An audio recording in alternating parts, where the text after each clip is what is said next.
Metro, शहर की lifeline.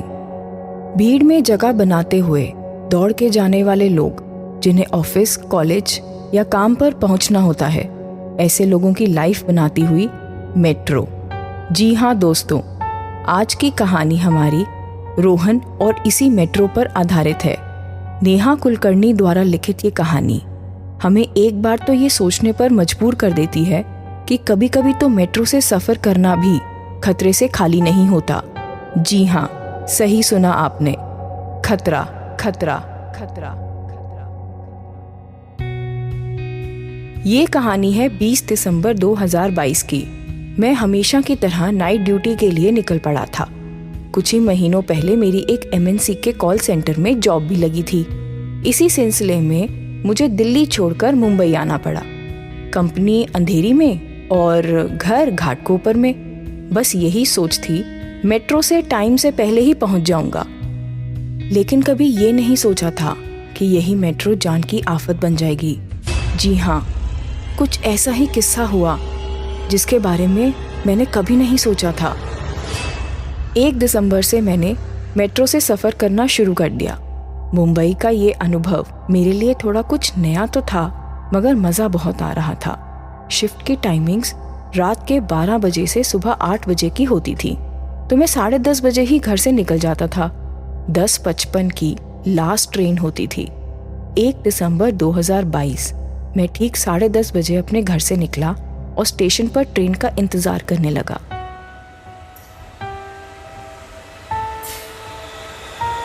रात के ठीक 10:55 पर लास्ट ट्रेन आई और मैं उसमें चढ़ गया।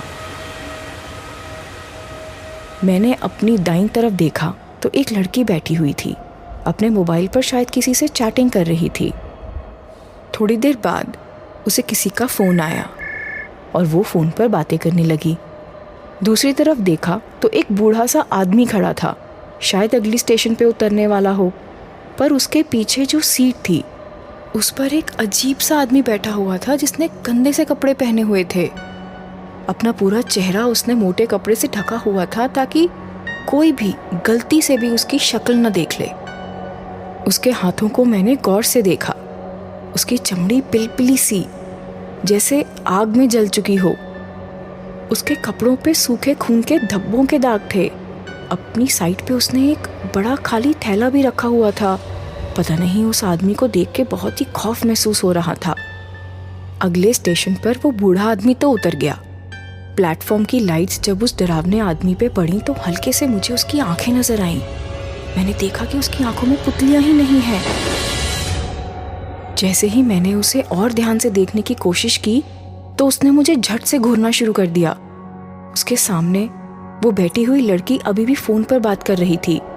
मैंने अपने हेडफोन्स निकाले और मैंने भी गाने सुनने शुरू कर दिए। कुछ देर बाद मेरी आंख लग गई। थोड़ी देर बाद आंखें खुली तो मैंने देखा कि वो लड़की आसपास कहीं नहीं है और वो अजीब सा आदमी वहीं पर अपनी सीट पे बैठा हुआ है। लास्ट स्टॉप आने ही वाला था, इसीलिए मैं भी उठा और एग्जिट की तरफ जाकर खड़ा हो गया। मैं जानबूझकर उस अजीब आदमी के पास वाली एग्जिट के पास खड़ा हुआ ताकि मैं उससे कुछ बात कर सकूं और उसके बारे में कुछ पता लगा सकूं। उस लड़की को शायद इस अजीब आदमी ने उतरते हुए देखा होगा। इससे पूछ लेता हूँ, इसी बहाने बात करने का मौका ही मिल जाएगा। ये ठीक है, और ये पता भी चल जाएगा कि ये आदमी आखिर है कौन। मैंने उसकी तरफ देखा और उससे पूछा, सुनो, वो जो लड़की तुम्हारे सामने बैठी थी वो कहाँ है? क्योंकि मैंने तो उसे उतरते हुए नहीं देखा, इसीलिए पूछ रहा हूँ, शायद तुमने देखा हो। उस आदमी ने कोई जवाब नहीं दिया। एक्चुअली लेडीज़ के लिए इस समय यूँ ट्रैवल करना ठीक नहीं है, बस चिंता के तौर पे पूछ रहा था। मैंने दोबारा से बात करने की कोशिश करी, मगर फिर कोई जवाब नहीं मिला। वो आदमी बिल्कुल हिला तक नहीं। मैं थोड़ा और डर गया। उसके आसपास से बहुत गंदी बदबू आ रही थी, जैसे बहुत सारे मरे हुए सड़े गले चूहे रखे हों। थैले पे कुछ गीले लाल धब्बे पड़े हुए थे। पता करना मुमकिन नहीं था कि उस गंदे मैले कपड़े के बीच में धब्बे किस चीज़ के हैं। मेरा स्टेशन आ गया और मैं नीचे उतर गया। मैंने सोचा थोड़ी देर वेट कर लेता हूँ और यहीं कहीं छुपकर देखता हूँ कि आखिर वो आदमी अभी तक ट्रेन में क्या कर रहा है। वो नीचे क्यों नहीं उतरा, वो भी लास्ट स्टॉप पर। मैंने मन ही मन सोचा और प्लेटफॉर्म पर एक पोल के पीछे छुपकर थोड़ी देर वेट किया। कुछ देर बाद ट्रेन का हॉर्न बजा और ट्रेन की लाइट्स ऑफ हो गई। तभी वो आदमी ट्रेन से नीचे उतरा और तेजी से चलने लगा। मैंने धीरे धीरे छुपते छुपाते उसका पीछा किया तो मैंने देखा कि उसके थैले में से लाल रंग का कुछ गिर रहा है। मैंने उसे छूकर देखा तो मेरे होश उड़ गए। ओह शिट, ये तो खून है। लेकिन ये खून आखिर किसका है? और ये आदमी कौन है? क्या है इसके थैले में? मेरी तो कुछ समझ में नहीं आ रहा था कि मैं क्या करूं। मुझे ये सब पुलिस को बताना चाहिए क्या? वो लड़की जो ट्रेन में थी वो भी गायब है। हे भगवान, समझ नहीं आ रहा। मेरे पसीने छूटने लगे। मैं चुपचाप स्टेशन के बाहर कैब लेकर ऑफिस पहुंच गया। उस रात मैं ठीक से काम भी नहीं कर पाया। आखिर वो आदमी था कौन और वो लड़की गई कहाँ? वो खून भरा थैला, ये सभी बातें मुझे परेशान करने लगीं।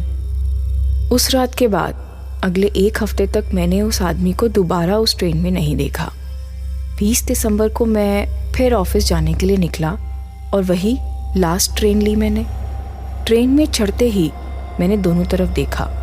कंपार्टमेंट में एक लड़की थी और बस मैं। वो आदमी कहीं नहीं दिखा। मन शांत हो गया। पास बैठी लड़की से मैंने पूछा, आप कौन से स्टेशन पे उतरने वाली हैं? लड़की ने कहा, जी मैं तो लास्ट स्टॉप तक हूँ। क्यों, क्या हुआ? एक्चुअली मुझे ऑफिस जाते वक्त ट्रेन में गाने सुनने की आदत है और पता नहीं क्यों गाना सुनते सुनते मेरी आँख लग जाती है। मैं चाह रहा था कि आप लास्ट स्टॉप तक हैं तो प्लीज़ मुझे जगा देंगी। मैंने लड़की से रिक्वेस्ट की और उसने हाँ कही। साथ ही वो अपने मोबाइल पे फिर गाने सुनने लगी। थोड़ी देर बाद मेरी आँख खुली और मैंने देखा वो लास्ट स्टॉप बस आने ही वाला था। मैंने अपनी राइट पे नज़र घुमाई तो वो लड़की मुझे कहीं नहीं दिखी, पर उसकी जगह वो खून भरे थैले वाला आदमी वहीं बैठा था। ओह शिट, ये आदमी फिर से इसी ट्रेन पे। वही गंदे कपड़े, वही मुंह ढका हुआ और वही थैला।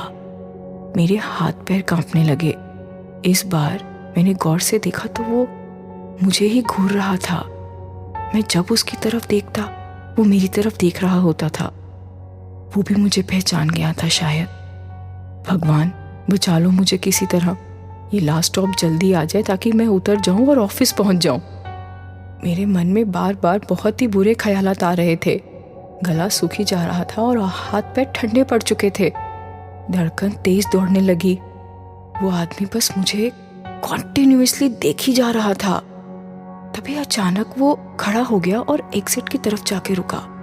लास्ट स्टॉप आने ही वाला था और मेरे पैर जैसे जम गए।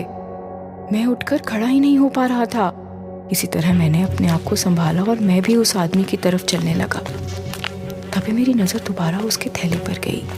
थैला काफ़ी भारी सा नज़र आ रहा था और वही लाल धब्बे, बदबू भी वहीं से आ रही थी। आज तो मैं इस आदमी का सच जान के रहूँगा। क्या है इसके थैले में? किस चीज़ के लाल धब्बे हैं ये? चाहे मुझे कुछ भी क्यों ना हो जाए। मैंने हिम्मत बांधी और जब लास्ट स्टॉप आते ही वो आदमी नीचे उतरा, मैं उसका पीछा करने लगा। लेकिन इस बार छुप छुप के नहीं, बल्कि ठीक उसके पीछे चलने लगा। वो आदमी ये बात जानता था। आदमी ने अपनी रफ्तार तेज की, मैंने भी अपनी रफ्तार बढ़ाई और तेजी से उसके पीछे चलने लगा। तभी अचानक बीच में एक पोल से वो टकराया और उसके हाथ से वो थैला नीचे गिरकर खुल गया। उस थैले में से एक सर बाहर गिरा। ये उसी लड़की का चेहरा था जो थोड़ी देर पहले मुझसे बात कर रही थी, जिसे मैंने जगाने को कहा था। और अब वही उसकी फटी पड़ी आंखें मुझे घूर रही थी। लिपस्टिक की जगह लाल खून के धब्बे थे उसके होठों पर और खून से गीले बाल। मैंने देखा तो वो आदमी मुझे ही घूर रहा था। और जैसे ही मैंने उसका चेहरा देखा तो मेरी चीख निकल गई, मानो मैंने शैतान का चेहरा देख लिया हो। उसके हाथ ठीक वैसे ही थे, पिलपिले, और उसका चेहरा इतना भयानक, बिल्कुल सफ़ेद नीला सा, जगह जगह पर छोटे छोटे जख्म, नुकीले दांत बड़े बड़े, उनमें लगा हुआ खून, और आंखें तो जैसे पुतलियां हैं ही नहीं। मैं सुन्न हो गया, कुछ बोल ही नहीं पा रहा था, ना खड़ा हो पा रहा था। मुझे यकीन हो चुका था कि उस रात मेरा सामना एक शैतान से हो रहा है। तभी अचानक मेरी नज़र नीचे पड़ी तो उसके पैर ही नहीं थे, जैसे वो हवा में हो। मुझे लगा मेरे पीछे कोई गुर्रा रहा है। मैंने पीछे देखा तो वो शैतान मेरे पीछे खड़ा था। मैंने झट से आगे देखा तो वो आगे भी खड़ा था। ये क्या बला है? गुर्राने की आवाज़ और तेज़ होती जा रही थी, जैसे कि वो शैतान मुझे खाना चाहता हो। अचानक वो आवाज़ इतनी तेज़ हो गई कि मेरे कान फटने लगे और मैं दर्द के मारे बेहोश हो गया। जब मुझे स्टेशन पर होश आया तो 2 घंटे बीत चुके थे। मैंने अपनी जेब से रुमाल निकालने के लिए हाथ डाला तो उस बेचारी लड़की का स्कार्फ मेरे हाथ लग गया। उस पे लिखा था, मेरे रास्ते में मत आना, तुम मेरे शिकार नहीं हो, पर अपनी जिद की वजह से बन जाओगे। मैं एक शैतान हूँ जिसे लोग अपनी आत्मा बेच देते हैं कुछ ख्वाहिशों के बदले। वो आत्माएं मेरी गुलाम होती हैं। फिर मैं जब भी चाहूँ, जैसे भी चाहूँ, जहाँ भी चाहूँ उन्हें मार सकता हूँ। अगली बार मुझसे कहीं मिलो तो अपना रास्ता बदल लेना, नहीं तो